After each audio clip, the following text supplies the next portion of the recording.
tugize umurenge wa Mpanga. komeza imihigo Gafite hegitari 477. komeza imihigo Duhinga ibigori, ibishyimbo n'urutoki, kawa tukabisonga. komeza imihigo Intara y'Iburasirazuba iyorere yacu yabaye iya mbere gutanga mituweli 100%.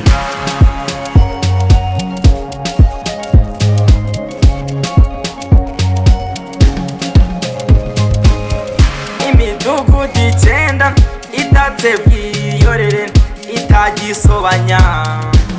komeza imihigo Yembe Nyakabande, Kacyiru mu Gisenyi, Kangarame Kimparage, komeza imihigo Kamarashavu Nyagasenyi Ruhama, iwabo wabeza.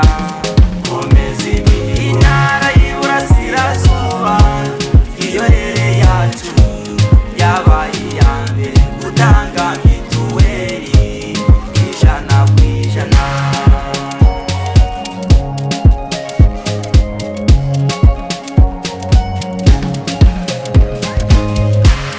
Banyabwiyorere ibanga dukoresha iwacu ni ibibina. komeza imihigo Iyorere yacu ufite igicumbi cy'umuco kibereye u Rwanda. komeza imihigo Ifitiye amashuri, amashanyarazi n'amavomero, amavuriro, imihanda. komeza imihigo Intara y'Iburasirazuba